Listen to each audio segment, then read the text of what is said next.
Hello நண்பர்களை வணக்கம். நான் உங்கள் பிரியா. நம்ம இன்றைக்கி பார்க்க போகிற பதிவு என்ன அப்படின்னு பார்த்தீங்கன்னா, நம்மளுக்கு இன்றைக்கி செவ்வாய்க்கிழமை. ஸோ இன்றைக்கி நம்ம முருகப்பெருமானை என்னென்ன மாதிரியான பூஜைகள் செஞ்சு வழிபாடுகள் செய்யலாம், என்ன நாமங்கள் சொல்லலாம், அப்புறம் எத்தனை மணிக்கு இன்றைக்கி நம்ம தீபம் ஏற்றலாம், கோயிலுக்கு போகிறவங்க என்னென்ன மாதிரியான பொருட்கள் முருகப்பெருமானுக்கு வாங்கி கொடுக்கலாம் பூஜைக்காக, இதெல்லாம் பற்றி தான் நம்ம இந்த பதிவில் பார்க்கலான்னு இருக்கோம்.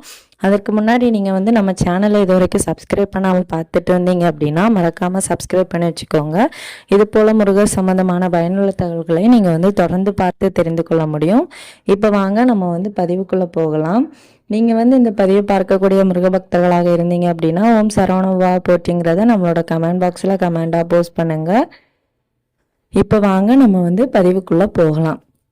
இன்றைக்கி செவ்வாய்க்கிழமை ஒவ்வொரு முருகபக்தர்களுக்கும் விசேஷமான நாள்னே நம்ம சொல்லலாம். இந்த செவ்வாய்க்கிழமை தோறும் நீங்கள் தொடர்ந்து உங்களால் எத்தனை செவ்வாய்க்கிழமைகள் நான்வெஜ் எடுக்காமல் இருக்க முடியுதோ அந்த மாதிரி எடுத்து நீங்கள் இதுவும் ஒரு வகையான விரதம் தான். நம்ம மாமிசம் சாப்பிடாம விரதம் இருக்கிறது.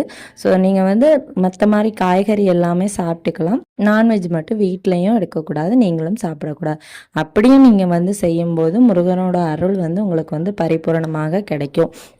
இதை தொடர்ந்து நீங்கள் ஒவ்வொரு செவ்வாய்க்கிழமைகளையும் செய்யலாம். ஏன் அப்படின்னா செவ்வாய்க்கிழமை நம்மளோட முருகப்பெருமானுக்கு உகந்த நாளில் ஒன்று தான் செவ்வாய்க்கிழமை. அதனால் நம்ம சொல்கிறோம்.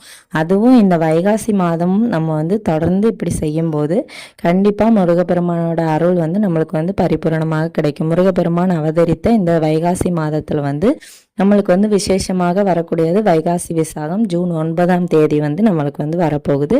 அதை பற்றின பதிவு நான் உங்களுக்கு தொடர்ந்து தரேன். ஸோ இன்னைக்கு நம்ம முருகப்பெருமானுக்கு என்னென்ன மாதிரியான நைவேத்தியங்கள் செஞ்சு வைக்கலாம் அப்படின்னு பார்த்தீங்கன்னா, முருகப்பெருமானுக்கு மிகவும் பிடித்த தேனும் தினைமாவும் வைக்கலாம், இல்லை பால் கலந்து வைக்கலாம், பால் கூட தேன் வைக்கலாம். அதே மாதிரி நீங்கள் வெறும் பால் கூட வைக்கலாம், இல்லை தண்ணீர் கூட வைக்கலாம். முருகப்பெருமான் கண்டிப்பாக ஏற்றுக்கொள்வார். இல்லை நீங்கள் வீட்டில் ஏதாவது சாதம் வச்சுருக்கீங்க, இல்லை ஸ்பெஷலாக முருகனுக்கு நான் இதை செஞ்சு வைக்க போகிறேன், இந்த இனிப்பு செய்ய போகிறேன்னா நீங்கள் தாராளமாக செஞ்சு வைக்கலாம். முருகப்பெருமான் கண்டிப்பாக உங்களோட வேண்டுதல்களையும் நிறைவேற்றி தருவார். உங்களோட பிரசாதத்தையும் அவர் ஏற்றுக்கொள்வார். தொடர்ந்து நீங்கள் இதை முருகனுக்காக நான் செய்கிறேன்னு நினச்சி செஞ்சு பாருங்கள். முருகன் நம்ம கூடயே இருக்கிறத நம்மளால் உணர முடியும். அந்த ஒவ்வொரு விஷயத்துலையுமே அவர் நான் உன் கூட இருக்கிறத காமிச்சிட்டே இருப்பார். அந்த அளவுக்கு முருகப்பெருமானுக்கு 100% சக்திகள் அதிகமாக இருப்பதை நம்மளாலேயே உணர முடியும். ஒவ்வொரு முருகபக்தர்களுக்குமே இது உணர்ச்சிகரமான ஒரு விஷயமாக தான் இருக்கும். இன்றைக்கி உங்களுக்கு கோயிலுக்கு போக முடிஞ்சது அப்படின்னா கண்டிப்பாக சாயங்காலம் போயிட்டு வாங்க. எப்போ நம்ம இன்றைக்கி முருகப்பெருமானுக்கு தீபம் ஏற்றணும் அப்படின்னு பார்த்தீங்கன்னா, இரவு நேரம் ஹோரை முடிகிறதுக்குள்ளே 8 to 9 செவ்வாய் ஹோரைக்குள்ளே நம்ம நெய் தீபமோ நல்லெண்ணெய் தீபமோ பச்சை நிற திரி போட்டு இன்றைக்கி தீபம் ஏற்றுறது ரொம்ப விசேஷம். பச்சை நிறம் முருகப்பெருமானுக்கு உகந்தது. ஸோ அதனால் பச்சை நிற திரி கிடைத்தது அப்படின்னா நீங்கள் அதை வச்சு தீபம் ஏற்றி முருகப்பெருமானை இன்றைக்கி வழிபாடு செய்யலாம். அதே மாதிரி இன்றைக்கி இரவு 9 மணிக்குள்ளே நீங்கள் தீபம் ஏற்றணும். டைம் இல்லாதவங்க 12 மணி முடிகிறதுக்குள்ளே தீபம் ஏற்றுங்க. இன்றைக்கி நம்ம முருகப்பெருமானுக்கு சொல்லக்கூடிய நாமங்கள் என்னென்ன அப்படின்னு பார்த்தீங்கன்னா, ஓம் சரவணபவா போற்றி, இல்லை ஓம் முருகா சரணம், இல்லாட்டி நீங்கள் ஓம் நம்ம முருகனோட என்ன நாமம் நம்மளுக்கு தெரியுதோ அதை நம்ம சொன்னால் போதும்.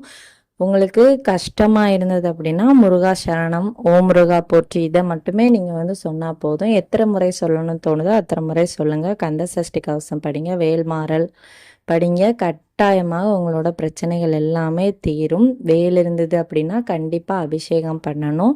அதே மாதிரி சிலை வழிபாடு செய்கிறவங்களும் அபிஷேகம் பண்ணணும். இன்றைக்கி கடன் தீரணும்னு நினைக்கிறவங்க நீங்கள் இன்னைக்கு கோவிலுக்கு போகிறீங்க, இல்லை வீட்டிலேயே முருகப்பெருமானை வழிபாடு செய்கிறீங்க அப்படின்னா செவ்வரளி மலர் கோவிலுக்கு வாங்கி கொடுக்கலாம். அதே மாதிரி வீட்டில் பூஜைகள் வைக்கிறீங்க அப்படின்னா செவ்வரளி மலர் கொண்டு முருகப்பெருமானை அலங்காரம் செய்து பூஜைகள் வைத்து படையல் வைங்க. கண்டிப்பாக அவங்களோட கடன் பிரச்சனைகள் தீரும்.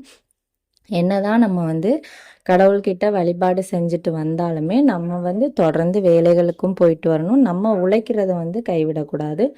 கடவுள் நம்பிக்கையும் இருக்கணும். அதே நேரம் சும்மா இருந்துட்டு கேட்டால் கடவுள் தரமாட்டார், அது ஒரு விஷயம். ஸோ அதனால் வேலைகளுக்கு போங்க.